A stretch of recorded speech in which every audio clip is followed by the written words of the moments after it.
Welcome back नाजरीन। हमारे मेहमान हमारे साथ बदस्तूर मौजूद हैं। ये फरमाइएगा, चीफ़ जस्टिस इफ्तिखार मोहम्मद चौधरी साहब के जो जुडिशल कमीशन बना, आपने उसको ऐसी ड्रामा का, इसकी जो कार्रवाई थी मुकदमे की, इस पर भी आप फप्तियाँ कसते रहे। आपने हर मुमकिन कोशिश कर ली कि आप हर वो हरबा आजमाएं। अदलिया के हवाले से, अदलिया के हवाले से आपने हर मुमकिन कोशिश की और सब कुछ किया। आप मुझे एक सवाल, छोटा सा सवाल है, पाकिस्तान में कोई एक इदारा या कोई एक ऐसा शख्स मौजूद है जिससे जुल्फ़िकार मिर्ज़ा खुश हैं, माँ सिवा आसिफ अली जरदारी के? मैं खुश हूँ। किससे? मैं अपने वालिद से बहुत खुश हूँ। और उसके बाद अपने आप से? उस जैसा ईमानदार जज हिस्ट्री में नहीं हुआ पाकिस्तान में। ये मैं नहीं कहता, आप किसी से, आप MKM वाले काले कोट वाले से पूछ लीजिएगा। आप फंस गए हैं अभी। पहले आप मेरे सवाल का जवाब देंगे। आप ये सुप्रीम कोर्ट की जो भी हुआ, अच्छा हुआ बुरा हुआ, जस्टिस हुआ या इनजस्टिस हुआ कौम के साथ, आप सेटिस्फाइड हैं? फैसला तो महफूज कर लिया गया, फैसला सामने ही नहीं जब फैसला ही नहीं है, आप मुझे क्यों? तो मैं उस पर कमेंट कैसे करूं? फैसला नहीं आया ना। आप मेरे से फिर कमेंट कैसे? हो सकता है कि नहीं, लेकिन बात यह है ना कि आपने तो उस फैसले के दौरान, वो जो प्रोसीडिंग्स हो रही थी उसके दौरान भी आपने फप्तियां कसी हैं। क्या आपने कहा कि ये सब ड्रामा, ये सब फ्रॉड है। मेरे वालिद इतने बड़े जज थे, उन्होंने अपनी पूरी जिंदगी में एक सोमोटो नहीं लिया। इफ्तिखार चौधरी साहब अल्लाह मियां कैसे आए? ये आपके अल्फाज हैं। अगर एक आदमी आकर के लोगों को इंसाफ की फराहमी के लिए सोमोटो ले रहा है, व्हाट्स रॉन्ग इन इट? जिनके हजारों केस पेंडिंग हैं उनको इंसाफ नहीं चाहिए? पहली ईंट रखने से घर बनता है ना सर। ईंट क्या मतलब है? इंसाफ मिलना शुरू हो रहा है ना। जुडिशरी तो कम से कम इसके हाथ में में जितने जजेस पैदा हुए हैं, जितने सुप्रीम कोर्ट के चीफ जस्टिस आए या हाई कोर्ट के, वो सब गलत थे जिन्होंने सुओ मोटो नहीं लिया। नहीं, मैं ये नहीं कह रहा, लेकिन मैं ये कह रहा हूं अगर एक अच्छी इब्तिदा हुई है तो उसको सपोर्ट करना चाहिए, ना कि उसको क्रिटिसाइज करें। भाई अच्छी इब्तिदा यह है कि 12 मई वाला जो है जुडिशियल इंक्वायरी पेंडिंग है अभी तक, जो MQM ने हल्ला बोल के रुकवा दिया था।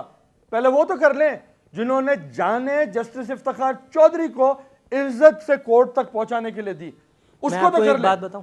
हाँ। आपकी इन तमाम बातों से एक ही चीज निकल रही है। हाँ। मां सिवाय जॉन F कैनेडी के कत्ल के आपने तमाम चीजें MQM पे लगाएंगी, हर चीज MQM। अरे यार मतलब सर कुछ तो स्पेस कहीं ना कहीं होता है। मेरी जान इतने खराब है। अच्छा चले खराब, आप अपने चैनल वालों को गलत बोल रहे हो। चले खराब है, अगर आप कह रहे हैं ना, मैं मान लेता हूं, ठीक है।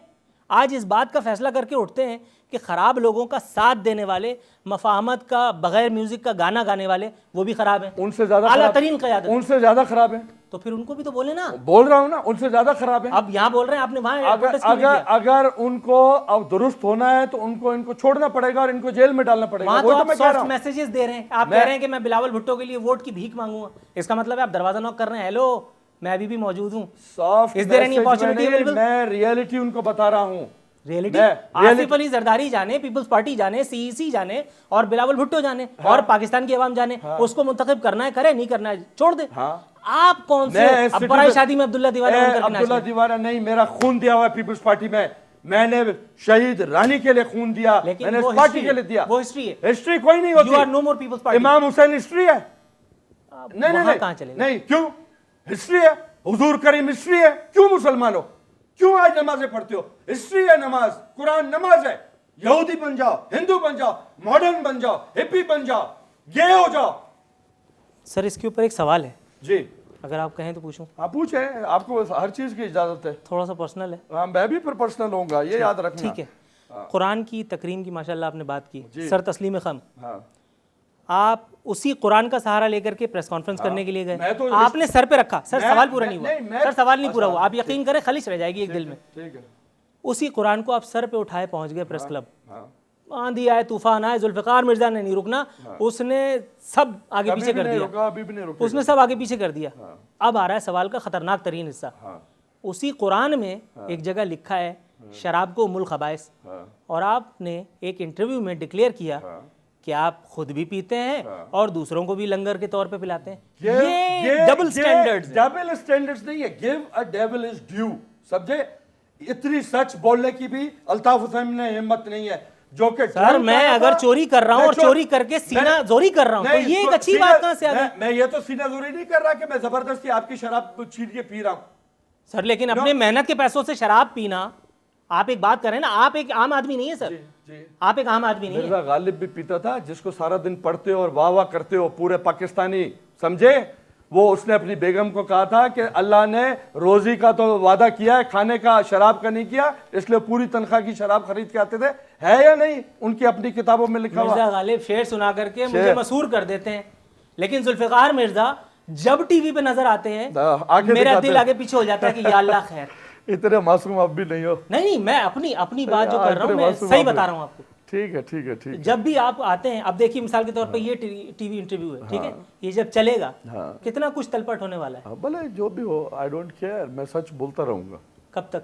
हमेशा इंशाल्लाह। और वो सच भी जिससे आपको खुद को नुकसान होता है? बिल्कुल, मैंने वो बोला है ना, शराब वाला, मुझे नुकसान हुआ है, छोड़ने के लिए तैयार है? लेकिन इन द एंड छोड़ दी जी, उस इंटरव्यू के बाद, सच बोलने के बाद छोड़ दी। अच्छा, कुछ लोगों के ख्याल में आसिफ अली जरदारी साहब मुका की सियासत के लिए मशहूर हैं जी। वो कहते हैं कुछ लोग कुछ दो, मफाहमत का गाना मशहूर है उनका जी। वो क्या कीमत है जिस पे इस बार जुल्फ़िकार मिर्ज़ा बिकेगा? जुल्फ़िकार मिर्ज़ा ना पहले बिका था। जुल्फ़िकार जो है वो अली की तलवार का नाम है, वो बिकती नहीं है। वो जालिमों के सर तो कलम कर सकती है, वो झुक नहीं सकती। बातचीत का ये सिलसिला यहीं जारी रहेगा, मगर एक वक्फ़ा हमें लेना पड़ेगा। नाजरीन, वक्फ़े के बाद दोबारा मुलाकात करते हैं। क्या गारंटी है इस बात की कि इस बार अगर आप टेक ओवर करते हैं, अगर इन्वर्टेड कॉमास, इस बार फिर वही सब खूनी तारीख दोहराई नहीं जाएगी? टेक ओवर का जो लफ्ज़ है वो मुनासिब नहीं लग रहा मुझे।